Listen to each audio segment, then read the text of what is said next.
So sure enough, I go out there, there's a bunch of thugs all lined up. All I hear is jib jab going back and forth. And while I'm separating it, things are quiet, but then shot comes around my shoulder and cracks the main dude in the face. I don't like gang stuff. I am not gang. Yeah, you know what I'm saying? I'm not gang. I don't like gangs. I don't like conspiracy. I don't like the word Rico. Like none of that. So you see the young boys say, you ain't got no bodies. When did the relationship start to go south with 50?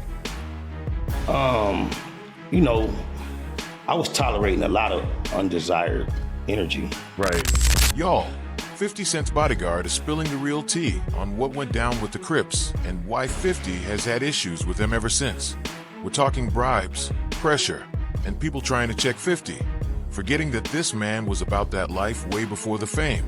For the OGs, y'all already know his street name was Boo Boo, and trust me, they knew not to mess with him, even back then. With Boo Boo, I'm not even calling 50. 50 was a street that basically set the street shit, but was still involved in the street shit and started rapping. You understand what I'm saying? Now, here's the thing. 50 Cent has always been crystal clear. He doesn't gangbang. He said it a million times, and honestly, it makes sense. See, when artists step into certain hoods, they usually gotta pay local gangs for security. It's like a street tax. But 50, he doesn't play that game. And because of that, he's had major issues with some powerful street figures. One situation, in particular, had Spider Loc so shook that when things got tense in Unit, dude straight up bailed instead of standing his ground.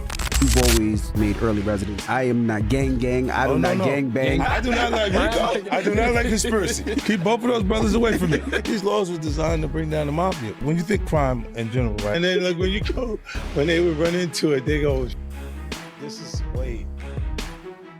It's not the neighborhood stuff. This is the other stuff. The funny thing is, 50 Cent was never affiliated with a gang. He grew up in the streets, but he always moved on his own terms.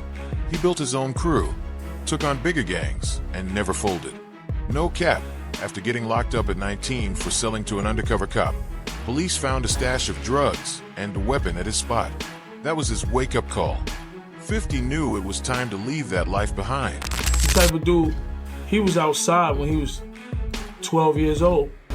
You know, his mother and father, he didn't have too much knowledge of them. He had knowledge of his mother, but his father. But Spider Loc was deep in the streets. He even tried to start a G-Unit Crips movement.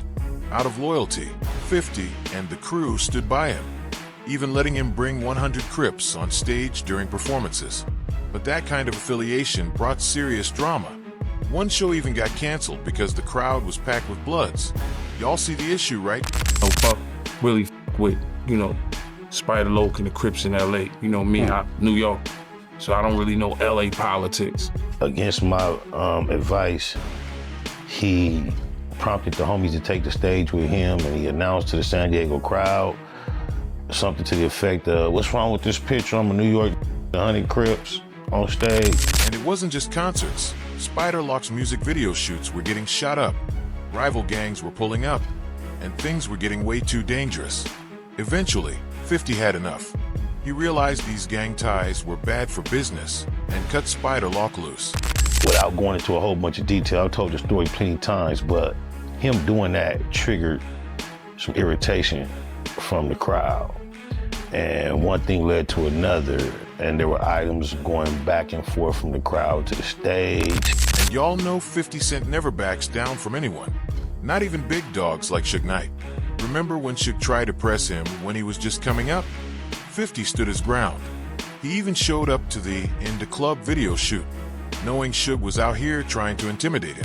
He showed up to the In the Club video shoot. He came, it was like, Suge's outside! Suge's outside! Everybody like, he was running, dropped the like, man, everybody going, I'm in front of the camera like. But listen, Spider Loc isn't the only one who's had problems with 50 over the years. 50 Cent has gone head-to-head with some of the most dangerous and influential people in the industry. Some of these situations could have ended deadly. Yet somehow, 50 always comes out on top. Let's take it back to March 24th, 2000. The night 50 Cent got stabbed in the back outside Hit Factory Studios in New York. And y'all, this was all because of his legendary beef with Ja Rule and murdering. History and our beef with 50 Cent. All I hear is say, well, if niggas tried to get me shot, or niggas had something to do with getting me shot, or niggas did this and that to me. It started when Ja Rule was in Queens shooting a music video, and one of 50's associates snatched Ja's chain.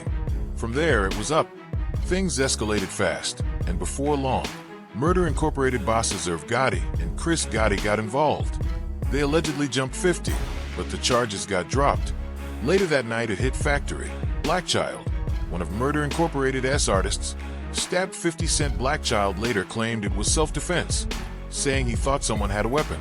50 had to get 3 stitches, but let's be real, 50 don't take LS lying down. Like, he ran through the lobby, me and Ja chased him through the lobby, and then the elevator doors just like closed just in time, but that's a whole nother story, you know what I mean? And y'all already know, 50 Cent's level of petty is undefeated. When Irv Gotti recently passed away, 50 wasted no time clowning him. Right after the news broke, 50 posted a pic of himself smoking hookah next to a mock gravestone. His caption, "I'm smoking on that Gotti pack. Nah, God bless him. LOL." And then there's Bang M Smuff, one of 50 Cent's old day ones. They were close before the fame, but once 50 blew up, things turned sour. By Hot 97's Summer Jam in 2004, their beef had turned into pure hatred. The whole Smurf? Smurf, yeah. Yeah, look. That's my baby. You understand what I'm saying? Smurf is my baby boy. At Summer Jam, 50 and Unit were on stage. And guess who pulled up front row? Bang M Smuff, Domination, and the Silverback Gorilla crew. They came just to taunt 50. It didn't take long before chaos broke out. 50 and Lloyd Banks started throwing cash at Bang M Smuff, straight up disrespecting him. And when that wasn't enough, 50 threw water on him. Big white boys and shit, so I said, oh, that's how y'all giving it up. That ain't tossing me up in here, so I jumped back over the barricade and shit. So I started throwing chairs. I see dudes on the floor, we throwing big dudes, like, cause then there was a mini ride running all over the... Smuff lost it. He tried to jump the barricade while his crew started throwing chairs at 50 and G-Unit. Even DJ Who Kid, who was DJing that night, said he didn't expect things to get that crazy. But hey, this is 50 Cent's world, and this type of drama comes with the territory. Say that again? Like we was holding this down like he was a boss for real, man. Yeah, like something like he was a boss. Opening doors, pistols, all that. We was the security. And of course, we can't forget 50's fallout with the game, one of the most explosive beefs in hip-hop history.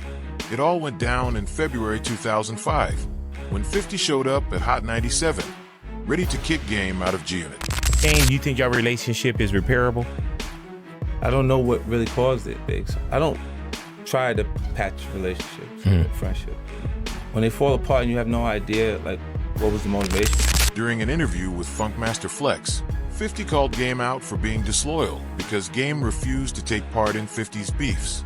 And while 5-0 was calling him out on air, Game and his crew were outside the station, ready for war. Walking down this long ass hallway, and I was like, Fresh Light, Impala, and then Dre was walking back in the studio, and he was like, hey. I was like, yeah. And he was like, what? It didn't take long before shots were fired. Game's boy, Kevin Reed, got shot in the leg. After that, Game backed off, but the bad blood never fully faded. From there, it led straight into 50's beef with Jimmy Henchman, one of the deadliest rivalries in rap history. Yeah, no, you can't do an interview inside of Hot 97. Right. Because I think it was like that building was part of like some... It was Viacom or some shit. Well, no, it wasn't Viacom. It was like part of like some union or something, workers union or something. And they were like, man, listen, we can't have this type. Still to this day. Yeah, to this day. You still... It all kicked off in 2005, when 50 publicly dropped Game from G-Unit during a live interview at Hot 97. And guess who Game's manager was? Jimmy Henchman. He wasn't about to take that disrespect lightly. Tensions exploded, arguments flew, shots were allegedly fired, and from that moment on, it was up. On the paperwork, and Henchman and them were supposed to come through, and I guess they gun jammed, but we had God on that side, and they backed out on the hit, but we had straps too, and that really was really... By 2007, things got real when Henchman's 14-year-old son was allegedly jumped by G-Unit members Tony Yeo and Lowell Lodi Mac Fletcher. And if you know Henchman's reputation, you know he wasn't about to let that slide. Things escalated when Henchman's crew allegedly pulled up while 50 and Akon were filming their video for I'll Still Kill, supposedly ready to take out 50 and his whole team. But listen, at the end of the day, when the kid got slapped, right? It's all fair and war. You already know what's gonna go. Yeah. You know, for anybody who got kids, I understand how the felt. Yeah. But at the end of the day, my shit got shot up. But that's not even the end of it, because Jimmy Henchman's name has been linked to one of the biggest scandals in hip-hop history, the 1994 shooting of Tupac Shakur at Quad Studios in Manhattan. That was the non-fatal attack that many believe ignited the East Coast versus West Coast beef, which eventually led to the tragic deaths of both Tupac and Biggie Smalls. And guess whose name kept coming up in connection to it? Jimmy Henchman. An associate of Jimmy point blank told me in a conversation that they had him in jail. In a shocking confession, Dexter Isaac, who's currently serving a life sentence on unrelated charges, admitted that he was the one who shot and robbed Tupac that night, and who allegedly paid him to do it, Jimmy Henchman, for just $2,500. Now, the fact that 50 Cent made it through all this drama, survived countless beefs, and still came out on top, that's exactly why his name rings bells to this day. But after everything we just broke down, do y'all think Spider Loc was really scared of 50? Or was it just business gone wrong? And with all these deadly feuds 50's been in, is that why so many people stay quiet when his name comes up? I need to hear what y'all think. So drop your thoughts in the comments below. And don't forget, smash that like button if you're feeling this breakdown, and hit that subscribe so you don't miss out on more.